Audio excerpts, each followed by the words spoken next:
Hello, welcome to this NMC OSCE tutoring video. My name is Hannah. I am a registered UK nurse of 20 years, a university lecturer of 7 years, and I've been an NMC OSCE programme lead as well. And I now offer one-to-one tutoring and advice and support for the NMC OSCE exam. And I am putting together lots of videos on this YouTube channel to help you self-study and give you the correct and accurate information to help you pass your NMC OSCE exam. If you like my videos, please subscribe, please share them as well within your friends and with any OSCE kind of social media groups so everyone can benefit from them as well. So I'm starting a new little series of OSCE videos where I'm going to be looking at each of the APIE conditions and very briefly just giving an overview of each condition, the key assessment priorities, key planning areas which you could write your care plans on, some of the key medications that come up and some of the key recommendations that you should think about in terms of your evaluation station as well. So today I'm going to start with the ectopic pregnancy APIE scenario. So for the adult NMC OSCE, you've got 12 different patient scenarios, and I thought I'd start with the ectopic pregnancy and just go through very briefly each of the potential kind of APIE sections of that and give a little bit of an overview of the condition as well, because although you can watch an assessment demonstration and kind of memorize that and copy that, actually you will do so much better in your NMC OSCE if you actually understand the condition, understand the main symptoms, presentation, the main treatments, medications, main nursing assessment priorities. So if you do that theory work, it will really benefit you in your NMC OSCE, because actually you'll be going into that OSCE really prepared, really understanding the condition.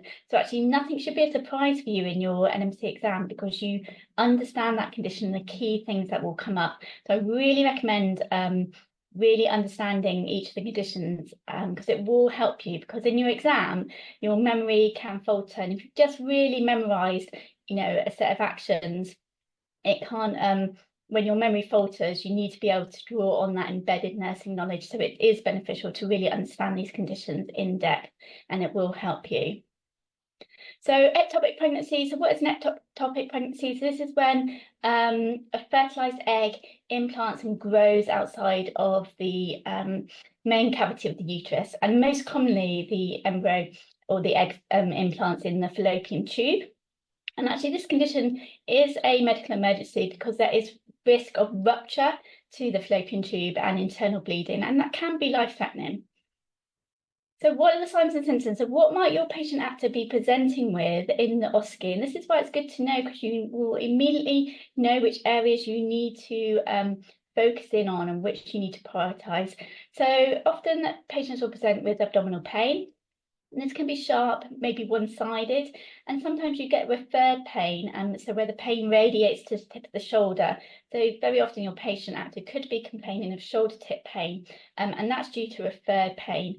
And sometimes they can get pain around the rectal area as well. They will also be presented with vaginal bleeding. This could be light and it can be heavy as well, and not related to menstruation.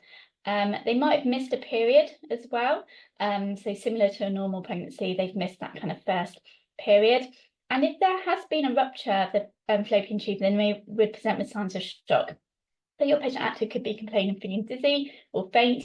They might have a low blood pressure and an increased heart rate. So these are things to kind of potentially pick up on in your NMC OSCE exam.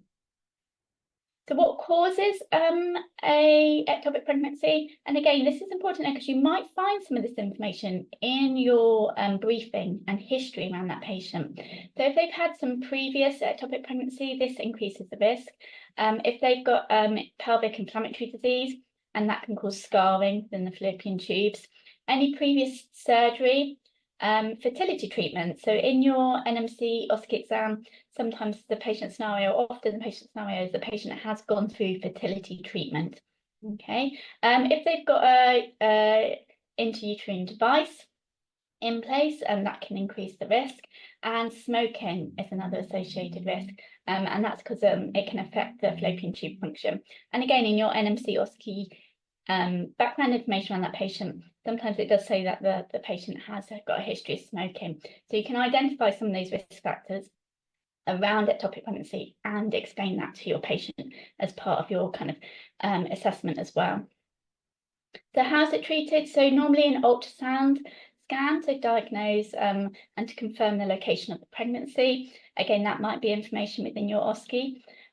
We also they will do serum HCG levels. So this is to obviously look for the pregnancy hormone. Full blood count is really important. So to check for anemia due to bleeding. And there's two options really, medical treatment or surgical treatment. In the NMC OSCE exam, the patient normally undergoes surgical treatment, so it puts this patient into the post-operative surgical patient group, but medically with medications which stop the kind of cell growth of the embryo, and it can be treated laparoscopically or more invasive surgery, so with a laparotomy, and especially if there's risk of kind of internal bleeding or rupture. And also the patient can have the removal of the fallopian tube. And I think in the NMC OSCE exam that does come up, that your patient at some point has had that, and then they are in that post-operative kind of phase as well. So during your assessment station, what would be your nursing priorities and assessments? Well, obviously to monitor and stabilise your vital signs, okay? And that will be included within your A2 assessment. So your circulation part of your assessment is really important. So your pulse, your blood pressure, your capillary refill time, your pallor perfusion. So it might be that those observations, you really want to ensure that obviously you need to do those with all your scenarios, but really, picking up on any abnormalities and linking that back to the potential of bleeding or rupture. Again, you want to assess for bleeding, so thinking about how many pads has the patient soaked in the last hour, how heavy are they, are there any clots? So these are assessment questions you can bring into your physical assessment as part of your holistic assessment. Fluid balance is really important in these patients. They're at risk of obviously bleeding, becoming quite hypervolemic. So you want to be verbalising, whether she's having any fluid, is she nearby mouth for theatre, and maybe, escalating to the doctors about getting some intravenous fluid cover as well. And again, just thinking about the safety of your patient. So are they feeling dizzy with this, on standing or mobilising? Do they need any support with mobilising and walking around? Obviously, one of your big areas is also going to be assessing pain. You're going to do this in disability. So make sure you do your universal pain scale assessment. Check if they've got any referred pains like that shoulder tip pain. Offer any repositioning and offer analgesics as prescribed. And really important in this station is that emotional and psychological support. So in that psychosocial part of your holistic assessment, you want to be acknowledging, that this is obviously a distressing situation with the baby loss, and support maybe with counselling, making sure that the partner is involved as well with the patient consent. So again, your NMC OSCE exam, it's a female and female partnership, so it's a wife and they've had fertility treatment. So making sure that the wife is also informed, or the partner, and with the patient's consent, and supporting them to discuss any future fertility concerns. You can also think about referring to fertility counselling, and discussing reducing some of those risk factors, for example, smoking if your patient is smoking. So some of those things that you can bring into your holistic assessment. Again, thinking about spiritual as well. There's obviously been a baby loss, which is really distressing, and there might be some spiritual or cultural beliefs that we need to support the patient with as well. So what can you do for care planning? So quite a lot of options potentially here to write your care plans. So a really easy one is a care plan around pain. This patient is in pain and potentially could be in pain post-operatively as well. There's the risk of bleeding, so we can write a care plan around risk of bleeding. Thinking about all those things around monitoring cardiovascular stability, so your pulse, your blood pressure, your CRT, thinking about pallor perfusion, fluid input and output, so monitoring fluid loss via pads. So all those things you can put into interventions in a risk of bleeding. Could also write a care plan around anxiety and emotional support.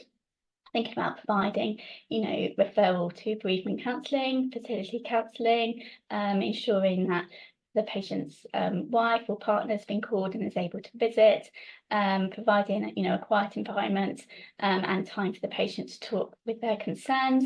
And there's also potential risk of dehydration here as well. Again, another really simple care plan that you can write around preventing dehydration and thinking about things such as monitoring fluid input and output, ensuring IV fluids are prescribed and given, thinking about giving antiemetics if the patient's been sick as well, because that's obviously going to increase risk of dehydration. So lots of planning things you can do and lots of things you can pre-write and do a care plan for. So implementation. So common medications in the station, but again, not guaranteed, but are quite common. So obviously analgesics, your patient's in pain, so there's going to be analgesics prescribed, and normally something like paracetamol. And they do normally have some post-operative antibiotics, and in the OSCE, it tends to be clindamycin. So just from the BNS, make sure you're familiar with that, and potential side effects to explain to the patient, so things such as rash, diarrhea. And again, iron deficiency and anemia is common, obviously due to the bleeding. So the patient's normally prescribed ferrous fumarate. And again, a good medication to check on the BNF when you're practicing. Some of the side effects is sickness and constipation. They might also have some anti-sickness, antiemetics.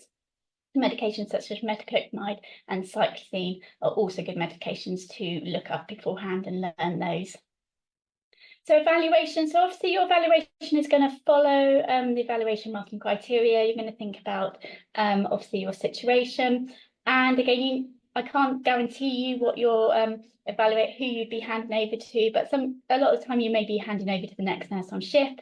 Sometimes the patient is now post-operative, so they've had the removal of their fallopian tube. You might be handing over to the next nurse on shift. You might be transferring that patient from recovery or theatre back to the ward. So think about all those nursing things you want the next nurse to do who's taken over from you, potentially in your recommendations. So you want to think about continuing the post-operative observations and use 2 monitoring for signs of post-operative complications, so things such as infection, bleeding, thrombosis, continue to assess pain and to manage that and administer analgesics. Obviously, continue monitoring fluid input and output is important in our post-op patients. Thinking about that continual emotional support, allowing the partner to visit and getting the following nurse to follow up on fertility counselling, ongoing administration of antibiotics, and review of wound and wound dressing in 24 hours. So those would be like the really core things that you'd want a nurse to carry on if you were handed over there. And then obviously all the other parts to evaluation, so everything from your assessment and background, everything from your care planning, all the medications you've given as well. So I'm just focusing in on those recommendations, the key things that we'd want to hand over for that following nurse to take over from you. So I hope you found that helpful. So a little overview of the ectopic pregnancy, thinking about those key stations in the APIE. And again, if you do the prep work, it will help you. It means nothing will be a surprise. Your patient actually, may have some of those symptoms, might have quite a few of those symptoms. You can pre-plan some care plans to help you as well. And you can start to think about some of the key medications that might come up in that station and pre-study those as well. If you want any support at all, then I offer one-to-one and small group tutoring. Give you access to my resources. Got 4 really great study guides now. I've put all my resources together into books and kind of all my best information from YouTube as well into study guides. So please contact me if you're interested in those. Do a lot of 2nd and 3rd attempt support as well. So if you trained elsewhere or trained by yourself, but just want some help to get through those 2nd and 3rd attempts, let me know. Also do mock OSCE. And I'm really friendly, supportive and professional, and I come from an education background. So really happy to help you. You can email me in hannah.l.ames@outlook.com.